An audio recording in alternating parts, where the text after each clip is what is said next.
e estava prestes a tirar a sua própria vida, estava tentando suicídio no momento que estava falando comigo, e aí eu tentei de todas as formas, de todas as maneiras. Senhor, eu disse, Senhor, vem cá, me ajuda. Parei tudo que eu estava fazendo, me desliguei, me conectei com ele, disse, Senhor, me ajuda. Fui lá e fiz o que tinha que ser feito. No final de tudo, a menina fez o que ela queria. E aí, Ela se suicidou? ela tentou.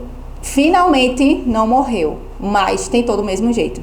Entendi. E quando a irmã dela me mandou uma mensagem, ligou pra mim e disse, olha, ela tentou, ela ficou na UTI e tudo mais, eu desabei.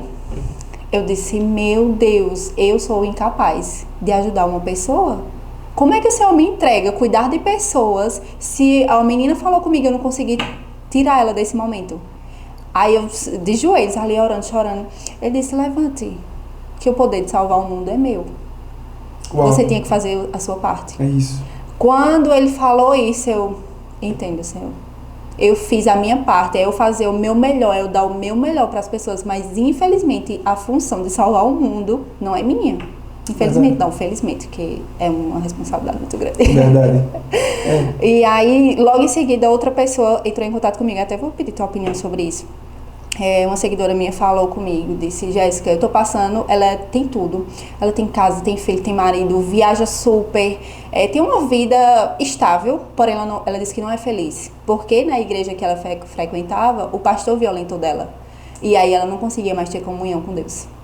Ela perdeu toda a comunhão com Deus, porque ela, no lugar que ela ia pra buscar a Deus, que ela ia para ter essa comunhão, que ela ia na esperança de encontrar Ele, e ela encontrou outro caminho totalmente diferente.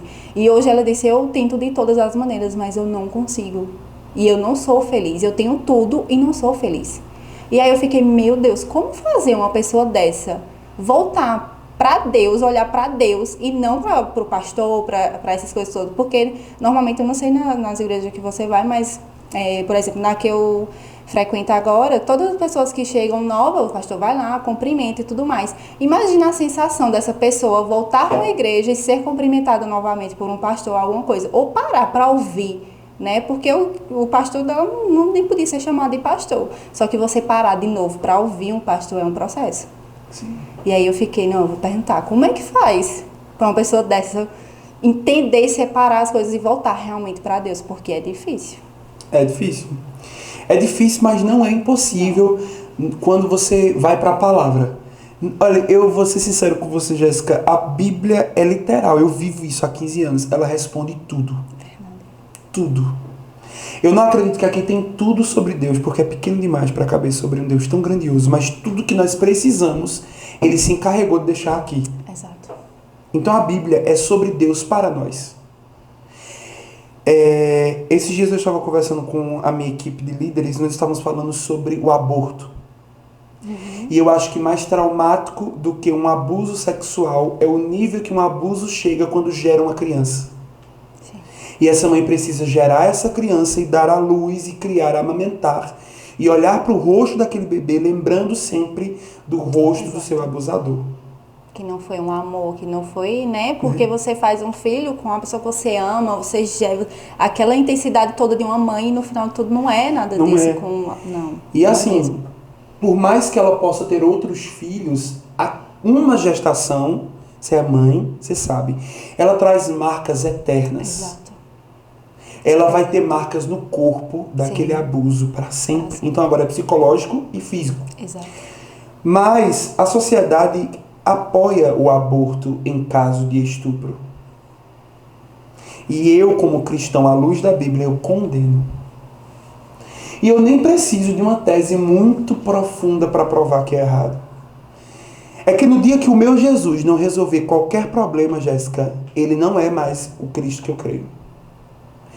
A palavra diz que para Deus não existe um impossível.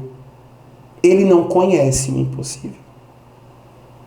Eu conheço histórias de mulheres que não abortaram e Deus transformou a história delas de tal forma que elas dizem com a própria boca, eu não me vejo viva sem esse filho.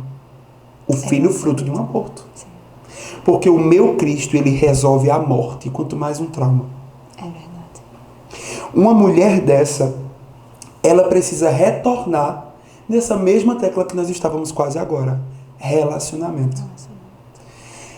Às vezes a gente pergunta por que a gente passa por tanta coisa ruim, mas eu passei muito tempo me relacionando numa igreja onde eu perdi muito do meu tempo me relacionando com a igreja e não com o Senhor da igreja.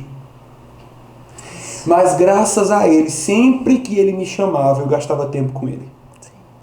Mas aconteceu uma situação final que se eu não tivesse o relacionamento que eu tinha com Jesus, hoje eu estaria no mundo. Sim. Sabe?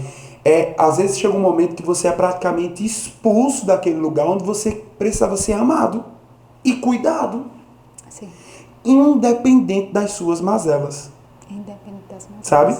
É existia uma pessoa escolhida por Deus para cuidar de mim. E essa pessoa gastava tempo com qualquer outra coisa, menos comigo. E muitas vezes passava muito tempo me dando receitas prontas, coisas que eram paliativas. Mas eu precisava de um tratamento intensivo, de uma demanda maior de atenção. Então, assim, eu acho que essa mulher precisa relembrar e recordar o primeiro amor e a regra de fé prática que ela tem. Ela se relacionou com o pastor ou com o pastor dos pastores? É verdade. Com quem ela se relacionou? Porque quando eu me relaciono com o meu Deus e você erra comigo, eu sigo em frente. Exato. Ah, mas ele era uma pessoa que falava em nome de Deus, carregava o nome de Deus. Certo, mas ele não era Deus. Não era Deus. Exato. Esse é o nosso risco de idolatrar homens. Exato. De colocar homens numa posição inerrantes. Exato. Eles Foi são o que eu seres disse, as humanos. pessoas colocam toda a confiança, credibilidade no ser humano. Vai lá, olha para o pastor e, meu Deus, mas não Sim. é. Ele está falando sobre Deus, ele está sendo intercessor, mas ele não é Deus. Sim, ele não é Deus. E ele não só não é Deus, como a gente cai nisso, e eu vejo consequentemente, constantemente isso acontecer. Uma geração que valoriza dons, mas não valoriza frutos. O que é isso? Ah, eu gosto demais da Jéssica. Por quê? Porque a Jéssica é famosa. Eu gosto demais da Jéssica porque o podcast dela é maravilhoso. E eu começo a endeusar a Jéssica. Exato. Mas quem a Jéssica é como esposa? Exato. Quem a Jéssica é como mãe? Quem a Jéssica é como cristã? Exatamente. Então nós valorizamos os talentos e os dons e não valorizamos os frutos. Você não pode, Jéssica, olhar para mim e dizer: Daniel é um homem de Deus porque eu canto, porque eu prego bonito. Você tem que olhar para mim e ver os meus frutos. Os meus frutos, eles me denunciam e me afirmam. Com certeza.